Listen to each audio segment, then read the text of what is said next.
Coucou Lou. Bon, ma grande, j'ai voulu qu'on se fasse un petit enregistrement là aujourd'hui parce que tu m'as invité à une réunion là il y a 2 ou 3 jours de Corsair. Et tu sais que notre Corsair, c'est notre bébé et on est vraiment très impliqué dans cette société, dans ce qu'elle fait, dans ses actions. Et donc du coup, moi vraiment, ça me porte beaucoup. Là. Je suis écolo depuis très longtemps. Et, euh, et donc du coup, j'ai vraiment réalisé des choses que tu disais déjà depuis quelque temps. Mais par contre, euh, j'ai vraiment entendu cette fois-ci, reconnu le niveau où est Corsair dans le monde au niveau du recyclage des déchets plastiques, l'avance qu'ils ont et le prix aujourd'hui qu'a le crédit plastique de Corsair par rapport aux confrères.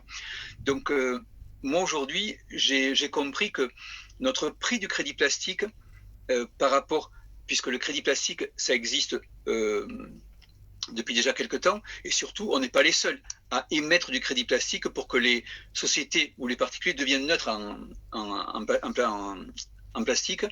Et du coup, vraiment, je suis tombé des nues, on est 10 fois moins cher aujourd'hui sans les bonus que la moyenne des autres crédits plastiques au monde. Exact. Donc j'aimerais bien que tu me dises un peu plus par rapport à ça, parce que Ouais. j'avais pas pigé cette info-là, c'est énorme. Alors, ce qui était super intéressant, c'est qu'en fait, là, il y a pas mal de collègues enfin, c'est surtout les Italiens, là, qui nous ont refait une étude de marché. Donc, ils sont allés regarder, il y a plusieurs crédits plastiques qui existent dans le monde. Et en fait, qu'est-ce que c'est le crédit plastique? C'est un service d'enlèvement des déchets plastiques, de recyclage des déchets plastiques. Donc, il y a un prix mondial, il y a une moyenne, en fait, suivant l'entreprise, c'est 1 euro ou un peu plus d'1 euro pour recycler, enlever 1 kilo de plastique de l'environnement. OK? Et du coup, en fait, c'est ça. C'est que en faisant la moyenne, là, ils ont regardé 5, 6 grosses entreprises qui font du recyclage plastique et qui créent du crédit plastique. Et en fait, la moyenne pour enlever 1 kilo de crédit plastique, c'est 1 euro. En fait, c'est 86 centimes d'euros. 86 centimes d'euros avec la loi qu'on a chez Corsair qui est pour 1 kilo, on a 10 crédits plastiques. Ça nous fait 8,6 centimes d'euros le crédit plastique en moyenne mondiale. Nous, aujourd'hui, on est à 0,8 centimes d'euros, 10 fois moins cher, plus de 10 fois moins cher. Pourquoi? C'est ça qui est intéressant, c'était le pourquoi aussi. Tout Tout simplement à fait. une jeune entreprise et parce que jusqu'à présent, qu'est-ce que c'est qui a été plébiscité dans l'environnement et dans les solutions internationales? C'était le recyclage mécanique.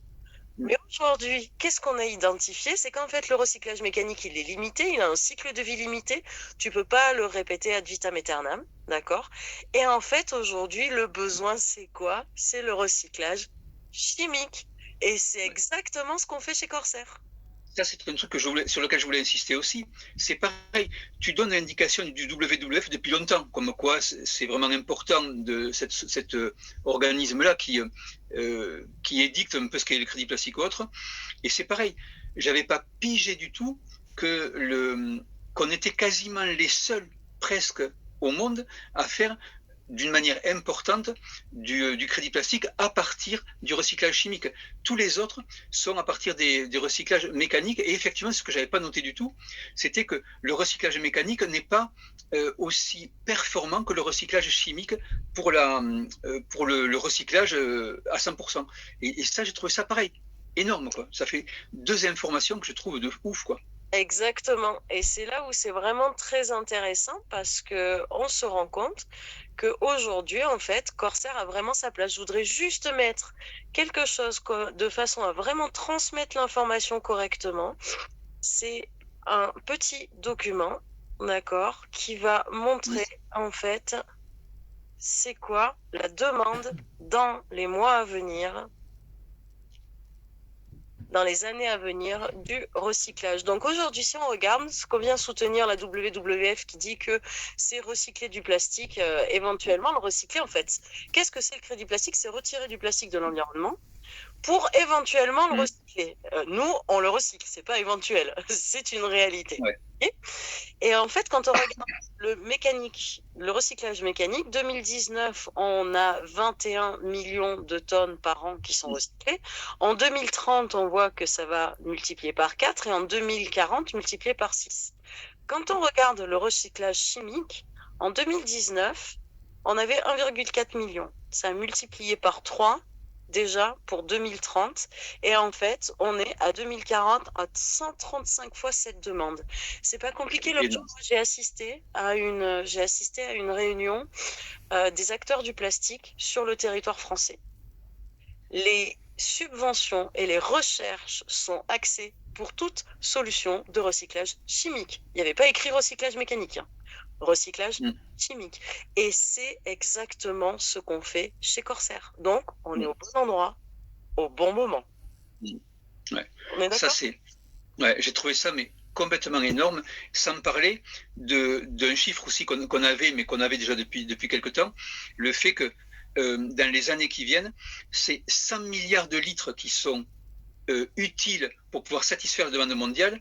Aujourd'hui, on est entre 20 et 50 millions de litres. C'est colossal, je veux dire, c'est énorme.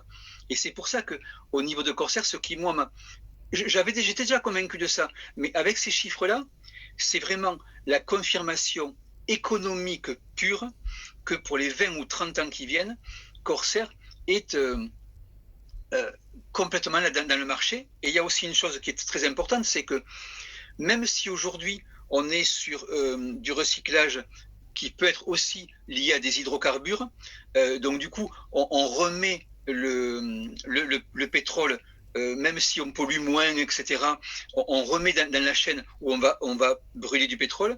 Mais la destination de Corsair, c'est surtout de pouvoir faire du recyclage circulaire, de l'économie circulaire, en approvisionnant les fabricants de plastique lui-même. Et là, on est dans l'économie circulaire complète. Exactement, c'est vraiment l'objectif de Corsair. C'est-à-dire qu'aujourd'hui, il y a une partie du carburant, du biocarburant avancé, c'est-à-dire de l'huile de pyrolyse qui produisent, qui est raffinée et qui peut partir en tant que carburant.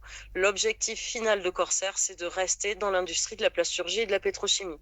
Parce qu'il faut savoir qu'aujourd'hui, une entreprise de pétrochimie qui fabrique du plastique, qui fabrique des nouveaux plastiques, si elle n'utilise pas 30% de matières premières issues de plastique recyclé, en fait, elle doit payer des amendes.